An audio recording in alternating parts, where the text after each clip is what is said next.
झारखंडमध्ये पेपरफुटीच्या विरोधात आंदोलन करणाऱ्या विद्यार्थ्यांवर लाठीचार्ज, अश्रुधुराच्या नळकांड्या आणि पाण्याचा मारा करण्यात आला। यावरून काँग्रेस आणि भाजपमध्ये आरोप प्रत्यारोप करणं सुरू झालंय। आमचे ते आंदोलन आणि तुमचं ते आंदोलन असं म्हणत सत्ताधारी आणि विरोधक एकमेकांच्या समोर उभे टाकलेत। विद्यार्थ्यांचे प्रश्न बाजूला राहिले आणि या आंदोलनाचं राजकारण संसद परिसरापर्यंत जाऊन पोहोचलंय। पाहूया या संदर्भातला पुढारी न्यूजचा report. is the leader of this entire machinery that is doing this.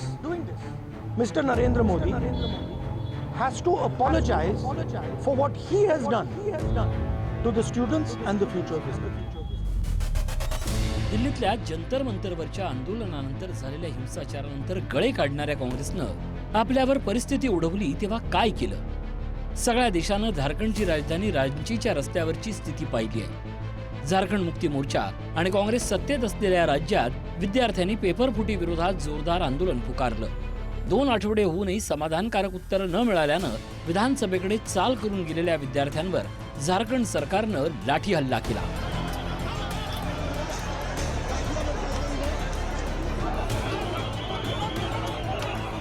अश्रुधुराची नळकांडी फोडली,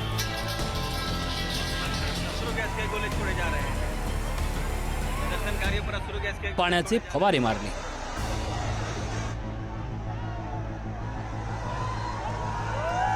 जंतर मंतर आंदोलनानंतर विरोधकांनी सत्ताधाऱ्यांना कॉर्नर केलं।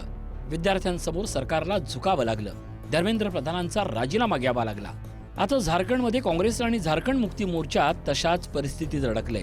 सत्ताधाऱ्यांची आंदोलकांशी चर्चा सुरू आहे, पण तोडगा निघत नाहीये। त्यात हिंसाचार उसळल्यानंतर भाजपनं आणि अभावीपनं आता या आंदोलनात उडी घेत आपला पवित्रा स्पष्ट केला आहे।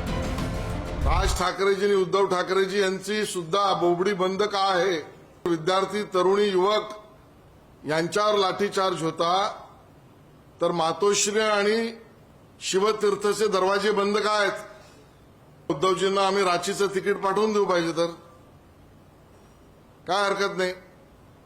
आमची युवा मोर्चाची मंडळी त्यांना मदत करतील, रांची से टिकट देतील।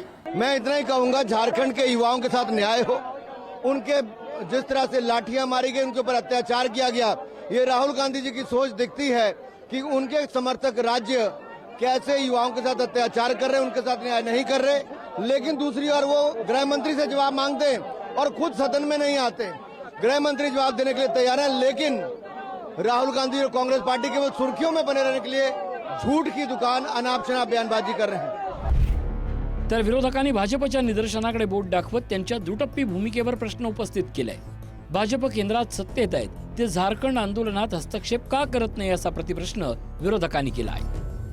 काही तर मीडियानेच एक्सपोज केलंय, कोण दुसऱ्या राज्यातून तिथे झारखंडच्या त्या परीक्षेसाठी बसवलेलं आहे, आंदोलन करायला आणलंय, त्यांच्या गाड्यांमध्ये दगड सापडले, कोण कुठून गाड्या करून आलेला आहे, सांगतात आम्हाला भाजपने बंगालमधून पाठवलंय, कुठून दुसरीकडून पाठवलंय। हे तर दिसतंय ना चित्र। तर दगडफेक कोणी केली त्यांना तर पकडलंच पाहिजे। पण दुसरी गोष्ट म्हणजे लाठीचार्जचा आम्ही विरोध करतोच।